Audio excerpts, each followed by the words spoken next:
Well, hey, what's going on? Nick Kirby here, joined by Bryce Spalding, talking a little Reds prospects. How about this Reds spring breakout game? Reds beat the Giants prospects 10-1. Absolute annihilation of the final regular spring breakout game. We'll talk more about kind of the new format coming up, but we're talking Reds prospects, and of course, I had to bring Bryce Spalding on to run through this. Bryce, my friend, how you doing? Doing great, doing great. March Madness in full swing. Well, we got their first March Madness win in 9 years, so feeling good about the Red Legs and the Louisville Cardinals. So that's a Yeah, first. I wish they would have covered 5.5, but you know what? I'm not going to. Yeah, that's tough. Uh, it's all good. It's all good. Heck of a day of the tournament. Some just wild. The High Point game was great. Some of the scores, like that Mhm. St. Louis score, was just absolutely insane. Um, and then I gotta be honest, I was disgusted that they put the spring breakout game on the first day of the tournament. Like, what are we doing? Like, of all, like, you do spring training for like a month and a half, and we got to do it then. But oh well. All right. Well, Bryce, let's dive into it here. We'll start off with Chase Petty, who was just absolutely brilliant. I mean, he's facing the best prospects that the Giants have now. And in fairness, these are prospects at all various levels, and Chase Petty is played in the big league, so he's certainly more advanced than a lot of these players. But nonetheless, 4 innings of one hit, uh, 0 runs, 0 walks, and 6 strikeouts. That will play. Yeah, that was awesome. It was great to see from him, and I think he's kind of discovering who he is as a pitcher a little bit. I think I maybe didn't give him enough grace. I think you've always kind of reeled me back in there. Like he's so young. Like he's like 22 years old, 23 years old still. So like he's still going to grow so much as a pitcher, and it does seem like he's kind of taking that step a little bit and kind of figuring out who he is because he's not that 102-mile-an-hour fastball guy anymore, but he can still throw really hard and throw sinker and get ground balls and starting to up those swings and misses a little bit. So it's good to see. It's good to see him kind of redefining himself a little bit. And I mean, that's your starting pitcher 7 or 8 right now, and you feel pretty good about that going into the year. So good for him. Kind of feels like the pressure's off for him in a way. Like last year when he came up to the big leagues, like if he would have pitched well, he wouldn't have gone back down. I think like he had an opportunity to stick in the rotation. I think Chase Petty knew, barring a ton of injuries, he could have thrown 8 perfect innings in spring training, and they still would have shipped him down to Louisville. Like Hmm. the pressure was off. It almost kind of feels very similar to like what we've kind of seen, I think, in some ways with Reese Hines, where I think Reese Hines, like, he's a smart guy. I think he probably, looked at the writing on the wall. Yeah, I'm not going to make this team. And you Yeah. know what? Hey, I'm just going to go out and ball out and, show what I've got. And it kind of feels like that with Petty. So, yeah, I mean, Yeah. still 22 years old. Um, Man, he adds just another layer of depth to this team. You hope you don't have to dip into Chase Petty, but you know what? Maybe Chase Petty will kick down the door at some point. That would be pretty cool. So we'll certainly be tracking every one of his starts at AAA. He's kind of starting to get back into that. Okay, I'm gonna start tracking Chase Petty's starts. Last year at the end of the year, I was like, I don't really care. Like, he's had a bad year. It's over. Let's move on to the end of the year. I'm gonna be really interested to see what he does. His first few starts in AAA this year. Yeah, yeah, and I think you're spot on with that kind of just taking some pressure off because it maybe felt like he was lost a little bit about what type of pitcher he wanted to be one, and then he was struggling on top of that, and he struggled in the big leagues, he struggled in AAA. It was just like a compounding thing, and then he comes out this year and he's had a lot of success against big league hitters, and obviously this game tonight where he pitched great. So I'm happy for him. I think he probably feels 25 pounds lighter. Just go out there and get outs and have fun pitching again. And to Chase Petty's credit, I mean, like, the ball was flying in this Yeah. game, and hitters seem to be at a massive advantage in Arizona right now, and pitchers seem to be having a hard time with their stuff and everything else. And man, very impressive stuff from him. Another pitcher, a pitcher I haven't really seen much of at all. I don't think really any of us have. Aaron Watson, Red's second-round pick out of high school, pretty impressive. He only threw 1 inning, but looked pretty good. You certainly can see the talent there. He to me, just I was kind of like, okay, this game might be a little bit further along than I thought. I thought he was just so Mhm. far, oh, this guy's a 2029 guy, And I mean, I'm not saying he's going to compete this year for, to get to the big leagues, probably not even next year, but he might be that next year away. Yeah, no, for sure. I think that was one thing that a lot of people kind of liked about him was he was a pretty advanced high school arm in a lot of ways. He throws strikes. He's got good feel for multiple pitches, kind of sinker, change up, fastball type guy with a good breaking ball as well. So I don't know. I think that I didn't know he had 96 in the tank. It was good to see out of him tonight as well because I think he's another guy who could kind of grow into some velocity. And as he is building up and doing more, I could see him kind of untapped potential and growing it even more so, kind of with that velocity too. So yeah, I'm excited for him. I think that, like you said, he's pretty polished for being a 19, 20-year-old kid. Yeah, we have like no minor league stats that him. He did not come appear in an official game last year at all. So I'm assuming he still probably starts in the complex league. But he looks like a guy that's ready to go to Dayton, at least from the 1 inning that I got Yeah. to see from him today. That's all of the pitchers. Trevor Kunsel came in, gave up a run at the end of the game. But he's a guy that I'm excited to see if he can kind of maybe make a push towards maybe a bullpen spot later in the year. But let's shift to the offense. Chatterbox Reds is brought to you by Sharefax Credit Union. Sharefax is rooted in Cincinnati with 9 branches across the city. Sharefax is a non-for-profit financial institution owned by its members that returns earnings to them through lower fees and better rates in addition to traditional banking options. They have an auto program going on right now offering 1.5% off your qualified rate when you refinance your vehicle with them. Your first payment isn't due for 90 days. Loan subject to membership and credit approval. Restrictions apply. Visit our website for terms and conditions. Go to sharefax.org to apply online or call 513-753-2440. If knee pain or shoulder pain is slowing you down or your performance on the golf course, the pickleball court, or even in the gym, talk to the care team at QC Kinetics Cincinnati about regenerative medicine options.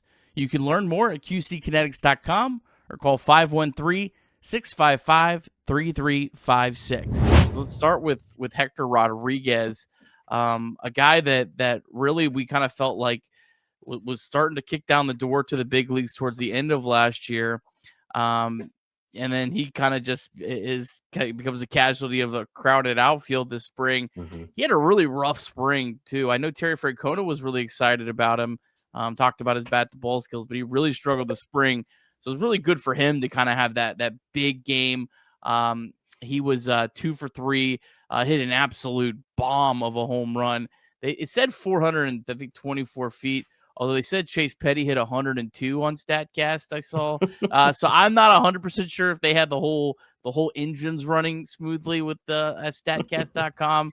But nonetheless, a big day for Hector Rodriguez. Yeah, yeah. Hector's another guy who he doesn't need to redefine himself because I think he's got a lot of really cool things about him in regards to like who he is as a player. But I do think he does need to show some things to take that kind of step to be an everyday big leaguer if he's going to be that guy.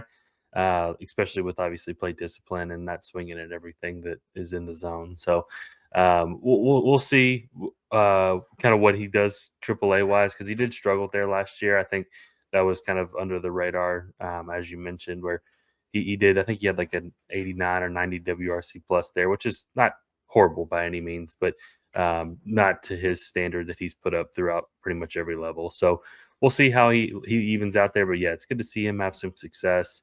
I think it's such a hard thing because he probably will have a good year in AAA, but again, it's another one of those guys where like you almost have to see it against big league arms to really believe it that it's going to work. Kind of same unfortunate situation with Reese Hines, to where like Reese Hines really doesn't have anything else to prove in AAA, but you kind of you have to give him a little bit more runway than just a couple of bats a week to kind of see what he can do. So it's a the Reds have some fascinating things going on their 40-man roster for sure. It's definitely, and we don't want to get ahead of ourselves, but we'll see how the season plays out and how people stay healthy and all that. But it's definitely trending towards the situation where if these guys do, multiple of these guys go to AAA in their ranking, um, there's got to be a team that needs an outfielder. Yeah, How many times have the Reds been on the other end where they would have loved they would have loved a re-signs flyer. They would have yeah, loved a Hector Rodriguez to give a chance to play every day. And again, I'm not saying you just try to push for a trade.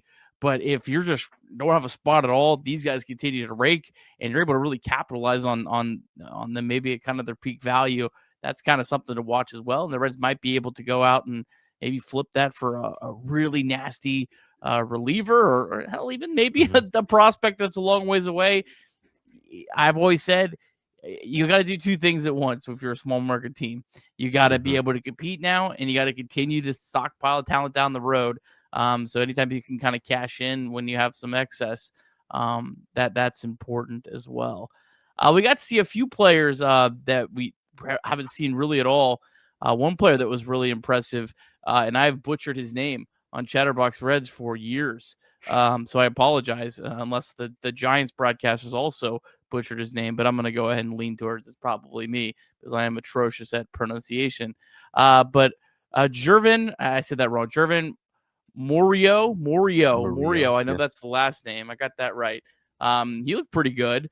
I think he smoked a double. Man, he's still incredibly young. He had a really good run down in the Dominican League, and I think got to the ACL last year. But he looked good. Um, eh, Carlos Jorge laid down a really nice bunt. Also drew a walk. Steele Hall had a couple walks. Was a hmm good patient at bats. Cam Collier had 2 hits. Wasn't really a whole lot more other than that from kind of some of the top guys. But was there anything else that kind of stood out from you?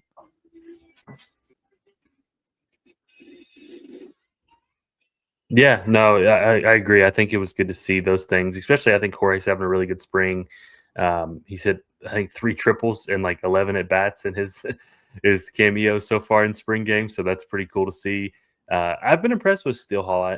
He's kind of been thrown into some situations which can be tough on a young 18-year-old, but I don't think he looks overwhelmed by any means. I think obviously the bat may take a little time to develop, but I think he hit a ball the other day like 103. Like you said, he drew 2 walks today, so he has such a interesting like potential in terms of what he could be, because haven't had a guy like this in a while, to where if the bat develops, like he's a good defender, he has great speed, he seems like he's going to have a lot of kind of intangibles that make him a successful player. Is just can the bat kind of get there? So that's exciting. I think that's a fun one to kind of dream on. And then yeah, Murillo, he's a Murillo, or he's had awesome numbers throughout. I'm excited to see him stateside, and hopefully he can continue to develop because he's got a fun skill set. All the Baseball America guys love him. They think he can really hit. So that's exciting to see him go out there and smoke one off the wall today. He's a catching prospect as well, those of you who don't know. And so, man, I've crossed my fingers. Can we have a nice little pipeline of catchers after just bust after bust after bust after Tyler Stevenson? It has been a struggle with catchers. So hopefully we're due for a nice run, I think. Really good observation about Steele Hall. Like they have not shied away from just throwing No. him out there. Doesn't really feel like something the Reds typically do a lot. Just because like last year we had Chase Burns, this college arm, and it was like they were hiding him as much as they could spring trading. Steele Hall, they've like said, hey, go out there, big boy, and go. And I know there's been a lot of really nice comments from other players. Like I think Blake Dunn had some really good comments about how he carried himself and all that. So yeah, exciting to see. I don't like when you do these prospect shows. It's all sunshine and rainbows. I'm gonna give you one negative because I feel like it kind of is my duty as an investigative journalist here on Chatterbox Reds. I gotta be honest. Mason Neville. He looked hmm rough tonight. A Yeah. guy that I was really excited about, college bat. Boy, he looked overmatched at the plate. He was the only one I was kind of like a little disappointed in him. Yeah, he does have those swing and miss issues that I think, may rear its head a little bit, but, yeah, he takes some hacks, though. He does not get cheated. He's up there ready to hit, so I think he's gonna be one of those guys where, that it may take a little bit of time if the hit tool develops, but, I mean, he led the country in home runs last year, so, hopefully, if he can just hit a little bit, hit 230 and hit 40 homers, and we'll be happy. Again, I'm not to bury the guy, but I was like, okay, yep, this is why this guy fell to the fourth round as the NCAA Yeah. home run leader. It was pretty crystal clear on my television. But hey, I'm rooting for you, buddy.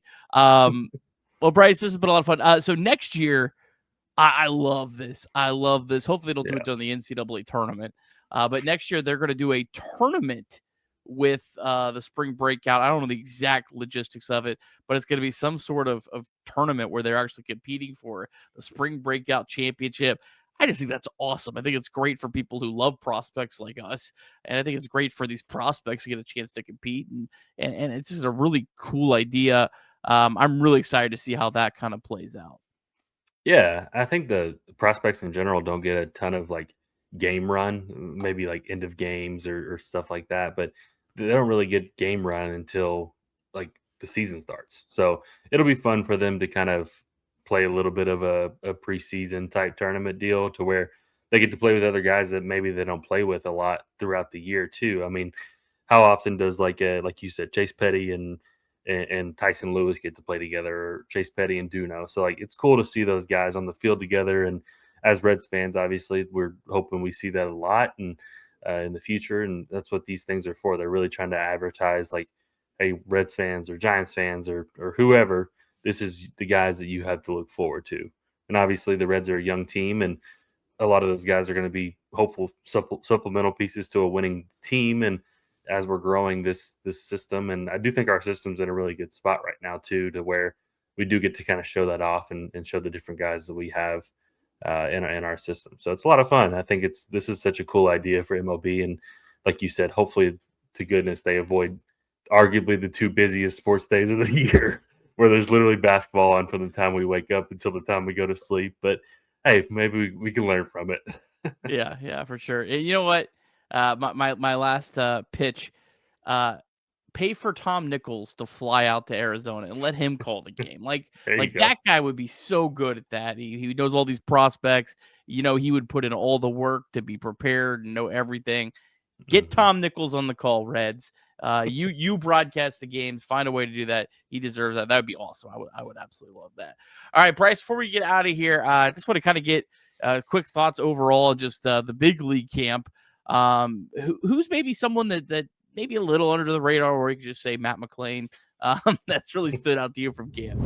Cincinnati legend Anthony Munoz has a new venture, and we're fired up to partner with it here on Chatterbox Reds. Introducing 78 Cigars, a premium cigar line from the Hall of Famer himself. If you love great cigars and Cincinnati football history, this is the perfect combination. You can grab 78 cigars right now at both Montgomery Inn locations and over at Creekside Cigar Company. Or you can check them out online. Just head to anthonymunoz.com and click on the 78 Cigars page to learn more and order today. That's 78 Cigars from the greatest offensive lineman to ever do it, Anthony Munoz. We also want to remind you that you can call or text 988 anytime, day or night. The 988 Suicide and Crisis Lifeline is a place to get support for anything related to mental health. Whether it's an immediate crisis, simply wanting to find out how to connect with care, or anything in between, it's a 100% confidential, secured, anonymous way to reach out for help when you don't know where else to turn. To connect, call or text 988 or visit mantherapy.org to get help. It's okay not to be okay. Yeah, no, I think the camp's been good. Like, honestly, I haven't had a ton of bad vibes. I think some people are worried about the pitching, and like you mentioned earlier, and like it's just hard to pitch in Arizona, man. It's hard to pitch in dry, hot air, and you don't have a lot going for you. So I'm not worried about the pitching, but I do think, I mean, like we talked about with Reese Hines, like he's kind of, it seems like he's unlocked a little bit. Obviously, he had a great year in AAA last year. Like he's playing loose, playing free. He's getting a lot of really good opportunities too. He's playing with the first team pretty much at all times now. So I think he's showing up obviously and had some really good at bats. It's not home run or bust as much anymore. Obviously, he's hit a ton of home runs, so that's great. But like he's still like he's drawing walks and he's not striking out a ton. So it's cool to see. It's cool to see his progress and obviously just that outfield competition in general with Benson and Bleday and Myers and Hines. Like every single guy seemingly is just performing, like trying to make this roster. And as in years past, we'd have been loving every single one of those guys on our roster. And now we're like, we're gonna have to send two of these guys down, and then you have Blake Dunn in AAA as well. So like, it's just it feels nice that the Reds have a truly complete 40-man roster in a lot of way. Probably the most complete 40-man roster we've had in some time, maybe 2020, I guess. But I would say maybe the depth now is even better than it was then. So we'll see. I'm really excited. I'm giddy for Thursday. I think that Reds fans are going to be pleasantly surprised with how things are going. The only piece of Reds news that I think we really saw whenever there's an off day in spring training, there is like nothing Reds Yeah. related that is reported. It is funny how that works. It goes radio silent. But we did find out that the Reds will miss Ranger Suarez. He got signed by the Red Sox this offseason, a lefty. He is not going to be ready till the 5th game of the year, which is after their series with the Reds. So we are expecting Garrett Crochet, Sonny Gray, and probably Brian Bello or Oviedo, Johan Oviedo.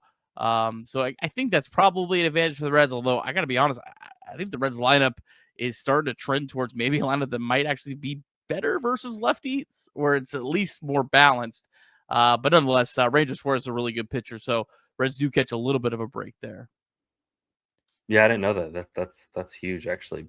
Kind of because we were going to go 2 straight days there where probably weren't going to be able to maximize lineups and going to have some weird decisions with if we're going to start Day Myers or not both games, and we'll see. I'm excited to see. Obviously, I hope Benson gets some opportunities early, and then we'll see how they handle if it's Lowe or Blade or whoever that is in that final spot. I'm very fascinated to see what Tito does with the lineup this year. Yeah, Friday is the day for Lowe to make the Yeah, decision, Nate Lowe. So, um, Craig and Aram were team Blade, get rid of Lowe. I'm just team play for 162 and keep Lowe and send Blade down to AAA. The thing is, I just don't understand like what with Blade. This is what I don't understand. Bryce is like Blade and Benson can't both play and both can't start.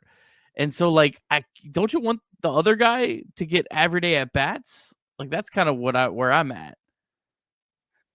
yeah, I agree. I think that you have Blade in AAA, and he can get everyday at bats, and then if somebody gets hurt, then he's ready to rock. But then, two, like I think with Lowe, like you have to kind of weigh the pros and cons. Like, do you really want to let a guy that could potentially be in every kind of walk for nothing essentially? So I don't know. It's a I think personally they'll add Low. I think they added Low with the intention of him making the roster, and I think that kind of shows with them already saying Benson made the team.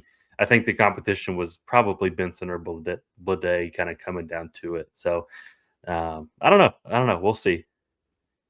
Yeah, I'm with you there. Like I just think, if God forbid something happened to Gino or Sal Stewart, like you're not going to be able to go pick Mhm. up a player of Nate Lowe's caliber to fill that spot in the middle of the season.